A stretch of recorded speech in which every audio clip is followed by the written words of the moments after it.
Avez-vous déjà eu l'impression que la réalité cache quelque chose, comme si un voile invisible empêchait de voir la vérité? Ce n'est pas une illusion. Depuis des siècles, un savoir ésotérique a été soigneusement préservé, transmis uniquement aux initiés capables de le comprendre. Le 33e degré de la franc-maçonnerie n'est pas qu'un simple rang dans une organisation secrète. Il est une clé, un code, une porte vers une connaissance qui transforme l'esprit et la perception de l'univers. Pourquoi ce chiffre revient-il sans cesse dans l'histoire, de l'architecture sacrée aux enseignements spirituels? Et surtout, quel est le secret qu'il renferme et pourquoi a-t-il été gardé si bien caché? Restez avec moi, car ce que vous allez découvrir pourrait bien changer votre vision du monde à jamais. Dans le silence de l'univers, une porte invisible se tient devant chaque être en quête de vérité. Cette porte voilée aux yeux de ceux qui vivent en surface est en réalité un passage vers une conscience élargie. Elle réside en chacun, nichée au cœur de la glande pinéale, ce mystérieux cristal organique, souvent appelé le troisième œil. Sa véritable activation ne repose ni sur des dogmes, ni sur des croyances aveugles, mais sur une alchimie subtile entre méditation, exposition à la lumière du soleil et pratique spirituelle. Les anciens sages et initiés du 33e degré de la franc-maçonnerie savaient que l'illumination passe par l'éveil de cette glande, une clé vers la connaissance cachée. Se pourrait-il que cette capacité dormante en vous attende simplement d'être réveillée? La science moderne effleure à peine le mystère du DMT, ce fluide sacré que la glande pinéale sécrète dans des états altérés de conscience. Cette substance, souvent comparée à la molécule de l'illumination, est un portail vers des expériences mystiques que de nombreux voyageurs spirituels ont décrites comme des rencontres avec l'infini. Pourtant, la clé ne réside pas dans une simple recherche d'expériences extraordinaires, mais dans l'alignement quotidien de l'être. Le yoga, la respiration profonde et la purification du corps sont autant de moyens de préparer ce temple intérieur à recevoir la lumière. L'activation de cette perception supérieure n'est pas un simple concept ésotérique. Elle est inscrite dans la géométrie sacrée de votre propre biologie. Les anciens connaissaient les secrets du nombre 33, inscrit dans les structures des grandes civilisations, reflet d'un équilibre cosmique perdu. Ce nombre n'est pas qu'une coïncidence mathématique, il est un symbole de croissance spirituelle et de transformation. Vous êtes-vous déjà senti perdu, déconnecté de qui vous êtes vraiment? J'ai créé 3 e-books transformateurs pour vous aider à vous reconnecter à votre véritable essence. Cliquez sur le lien dans le commentaire épinglé et entamez votre transformation dès maintenant. Ceux qui traversent ce seuil voient la réalité sous un jour nouveau, perçoivent les synchronicités et comprennent que la vie elle-même est un langage divin codé en nombres, formes et vibrations. Mais une question demeure. Pourquoi cette connaissance a-t-elle été oubliée, cachée ou transformée en mythe? Les enseignements des Rose-Croix, des initiés égyptiens et des sages d'Orient indiquent que peu sont réellement prêts à ouvrir cette porte. Le potentiel spirituel ne se donne pas, il se conquiert. Seuls ceux qui osent plonger dans leur intériorité, aligner leur esprit et leur cœur, peuvent voir au-delà du voile. Alors, êtes-vous prêt à ressentir cette énergie, à voir ce qui est caché aux yeux du monde? Mais ceci n'est que le début. Car derrière la numérologie sacrée et les codes universels se cache une vérité encore plus profonde. Et si le nombre 33 détenait un secret que peu ont osé explorer? Préparez-vous, car nous allons lever le voile. Depuis la nuit des temps, les nombres ne sont pas de simples outils mathématiques. Ils sont les empreintes vibratoires de l'univers, des clés ésotériques ouvrant les portes du savoir caché. Parmi eux, le nombre 33 brille d'une aura particulière. Il est le chiffre des maîtres spirituels, celui de la transformation et de l'illumination. On le retrouve dans la structure des grandes traditions mystiques, dans les enseignements des francs-maçons du 33e degré et dans la symbolique des Rose-Croix. Ce n'est pas un hasard Si ce nombre apparaît dans les récits sacrés, dans les proportions des temples antiques et même dans l'architecture céleste, il porte en lui l'empreinte d'une harmonie cosmique qui guide les âmes prêtes à comprendre ces mystères. Mais pourquoi le 33? En numérologie, ce nombre est un maître nombre, vibrant d'une énergie élevée, symbole d'un équilibre entre le terrestre et le divin. Il représente la fusion entre la sagesse intérieure et l'expression extérieure, l'élévation spirituelle par la connaissance profonde. Dans l'histoire, les initiés qui atteignaient ce niveau de compréhension ne voyaient plus le monde de la même manière. Ils percevaient les synchronicités, déchiffraient les signes cachés et comprenaient que rien n'était laissé au hasard. C'est le nombre du guide, de celui qui éclaire les autres, tout en marchant sur son propre sentier initiatique. Les bâtisseurs des grandes civilisations, de l'Égypte antique aux cathédrales gothiques, connaissaient ces secrets vibratoires. Les francs-maçons, héritiers de ces savoirs, ont structuré leur hiérarchie en 33 degrés, non par arbitraire, mais parce qu'ils savaient que ce chiffre contenait une fréquence capable de réveiller la conscience. Ceux qui atteignent ce degré ultime comprennent que l'univers est un grand livre, dont les pages sont faites de symboles, de mathématiques sacrées et de vérités universelles. Chaque pierre posée dans un édifice sacré, chaque alignement dans un temple initiatique répond à une géométrie divine qui transcende le temps. Si le nombre 33 résonne avec vous, ce n'est peut-être pas une coïncidence. Les maîtres nombres apparaissent souvent dans la vie de ceux qui sont sur un chemin d'éveil. Avez-vous déjà vu ce chiffre à plusieurs reprises, dans des dates, des adresses, des synchronicités troublantes? Peut-être est-ce un message codé que l'univers vous envoie, un appel à explorer plus profondément votre alignement spirituel. Mais avant de répondre à cet appel, il faut comprendre un autre secret bien gardé, celui de la glande pinéale et du fluide sacré, pont entre l'homme et le divin. Dans les profondeurs de notre cerveau, cachée à la croisée des mondes visibles et invisibles, réside une glande d'un mystère incommensurable, la glande pinéale. Souvent désignée comme le troisième œil, elle est bien plus qu'un simple organe biologique.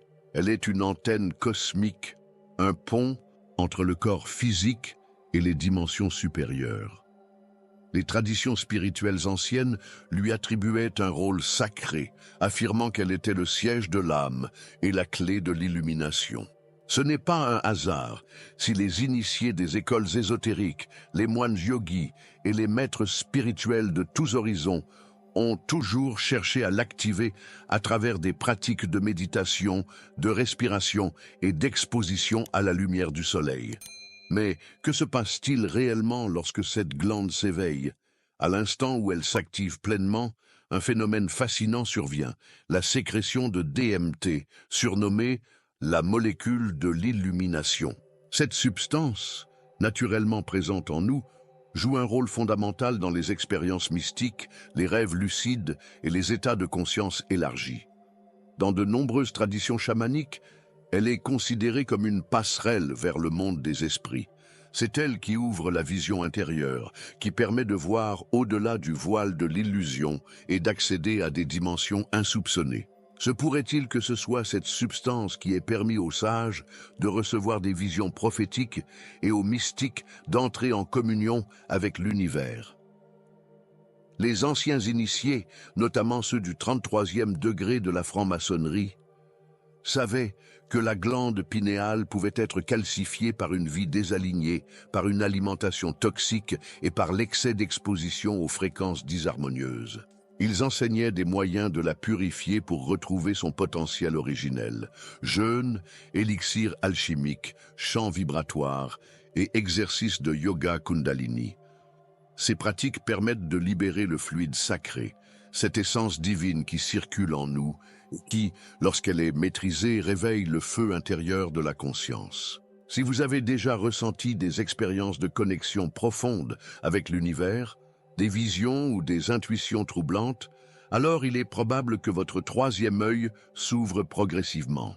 Ce processus peut être un tournant dans la quête de croissance spirituelle, mais il soulève aussi une question fondamentale.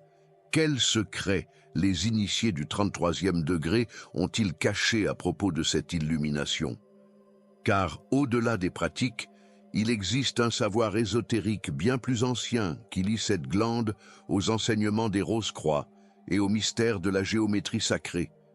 Depuis des siècles, des sociétés initiatiques comme la franc-maçonnerie et l'ordre des Rose-Croix ont préservé un savoir ésotérique destiné à ceux qui cherchent la vérité au-delà du visible.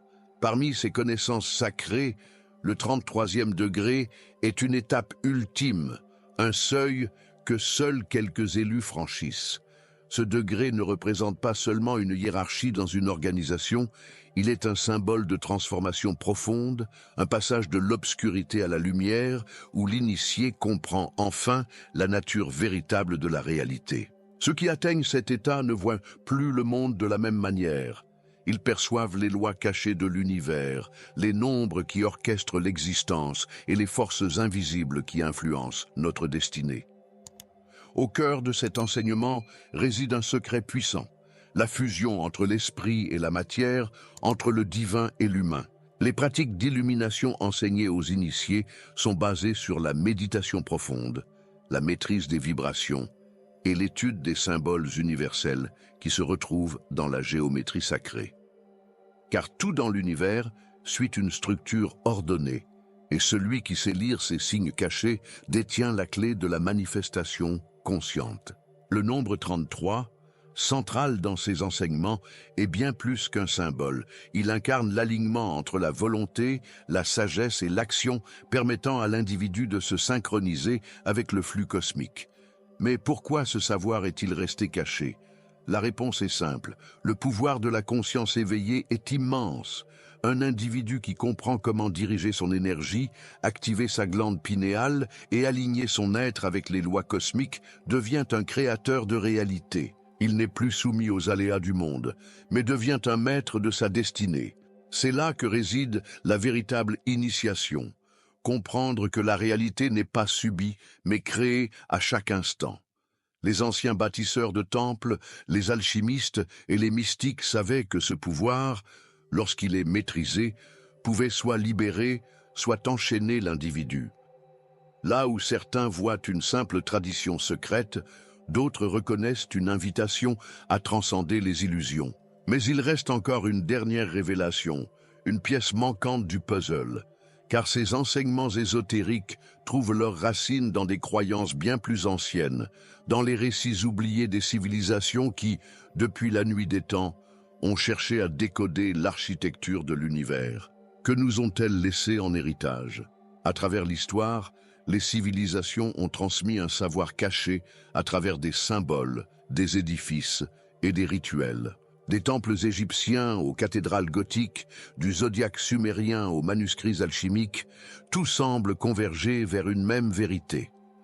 L'univers suit une harmonie secrète que seuls ceux qui cherchent peuvent comprendre. Le nombre 33, omniprésent dans l'architecture sacrée et les traditions ésotériques, est le fil rouge reliant ces connaissances anciennes aux initiations modernes. Les mystères des Rose-Croix, les secrets des écoles pythagoriciennes et les enseignements des francs-maçons du 33e degré sont des fragments d'un même savoir ancestral, un savoir qui ne s'offre qu'à ceux qui sont prêts à le recevoir. Dans l'Égypte antique, les prêtres de Ra pratiquaient des rituels où la lumière et le son étaient utilisés pour activer la conscience supérieure. En Inde, les yogis enseignaient que l'ascension spirituelle passait par l'ouverture de la glande pinéale et que le corps humain était une antenne sacrée, capable de capter des réalités invisibles. En Occident, les bâtisseurs des cathédrales médiévales intégraient la géométrie sacrée dans leur construction, afin que les visiteurs, même sans en être conscients, ressentent une vibration harmonieuse en entrant dans ces lieux. Ces savoirs ne sont pas disparus. Ils sont simplement devenus codés, dissimulés à travers les symboles que peu savent déchiffrer. Mais ces pratiques ne sont pas que de simples reliques du passé. Aujourd'hui encore, ceux qui cherchent peuvent appliquer ces enseignements pour aligner leur énergie et accéder à des états de conscience plus élevés. La méditation sur les ondes vibratoires, l'étude des nombres et des symboles, l'usage des mantras et des fréquences sacrées, ainsi que la contemplation de la nature, sont autant de moyens d'entrer en résonance avec l'harmonie cosmique. Ceux qui adoptent ces pratiques témoignent de changements profonds, des synchronicités accrues, une clarté mentale inédite et une connexion plus forte avec l'univers. Ainsi, ce savoir, transmis de génération en génération, n'a jamais été réellement perdu. Il attend simplement d'être redécouvert par ceux qui ressentent l'appel. Comprendre ces enseignements, c'est renouer avec une sagesse intemporelle qui dépasse les frontières du temps et de l'espace. C'est aussi reconnaître que la quête spirituelle ne réside pas dans une accumulation de connaissances, mais dans l'expérience directe d'une réalité plus vaste, où l'homme retrouve enfin sa place au sein de l'ordre universel. Vous l'avez compris, la connaissance cachée du 33e degré ne se limite pas à des symboles ou des rituels anciens. Elle est un appel à l'éveil, une invitation à voir au-delà de l'illusion et à reprendre votre pouvoir spirituel. Mais une question demeure. Que ferez-vous de cette sagesse? Laissez un commentaire et dites-moi, avez-vous déjà vécu des synchronicités avec le nombre 33 ou ressenti un appel vers ces connaissances?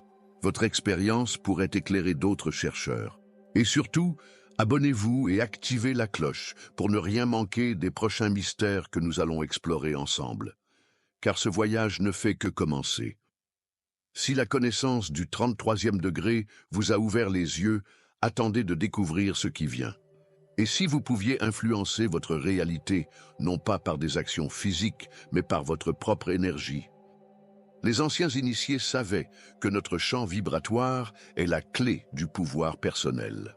Comment l'activer, le purifier et le maîtriser pour transformer votre vie? Dans la prochaine vidéo, nous explorerons les secrets cachés derrière le contrôle mental du champ énergétique. Préparez-vous à expérimenter l'invisible.